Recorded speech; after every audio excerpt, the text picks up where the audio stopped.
जय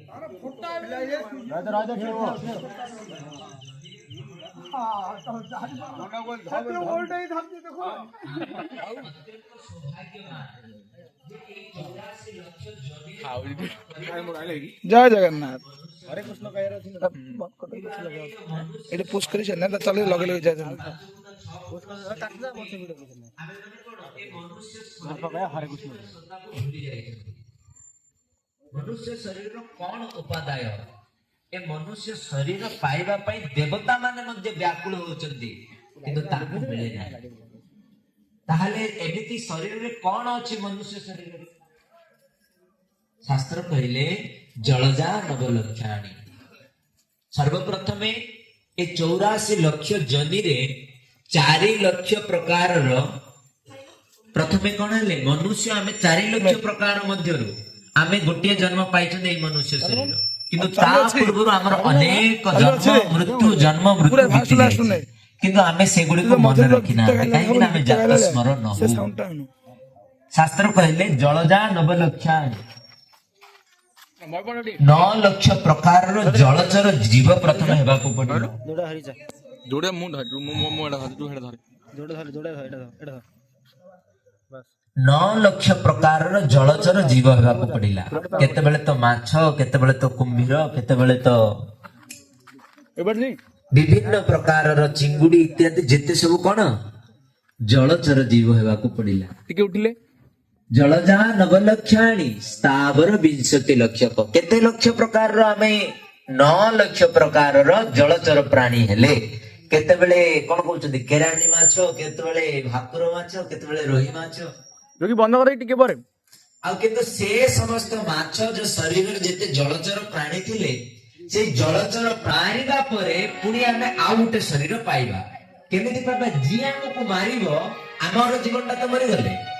हमको जी रोषे कर मार देले खाइ देले किंतु जी हमको मारिले बा जी हमको धारण करिले तांकु पापटा लागिला हमें बंचिबार अधिकार थिला किंतु हमको मारिले से माने आमे उद्धार हे गले सीए वर्तमान कोन हेबो पुनी मरिबा परे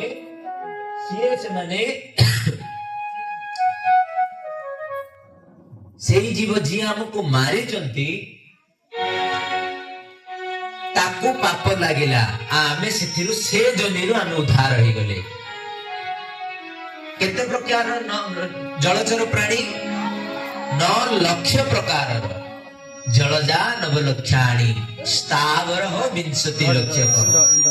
स्थावर माने कोन ना गछ पत्र इत्यादि जहा गोटे स्थान रे स्थिर हो जाय स्थावर हो 20 लक्ष कह जेते समस्त गछ इत्यादि प्राणी रूप रे केते लक्ष प्रकार रे हमें जन्म नेले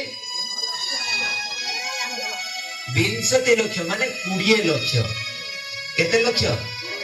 जलचर प्राणी केते हैला 20 प्लस 9 29 लक्ष मने रखो हमर ए जो संसार जोनी 84 लक्ष जोनी होची ना नहीं गणी की मते कहबो बुझिलो जलजा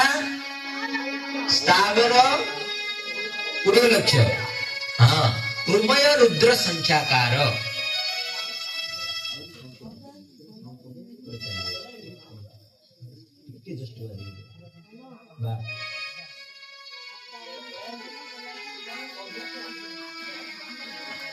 रुद्रय कुर्म संख्याकार छोट छोट कुर्मी कुर्मी देखी ना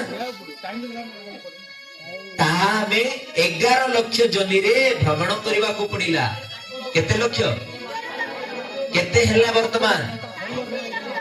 40 हैला स्थावर 20 लक्ष रुद्र कुर्म संख्याकार 10 लक्षणां पशवः केते प्रकार पशु 10 लक्ष केते हैला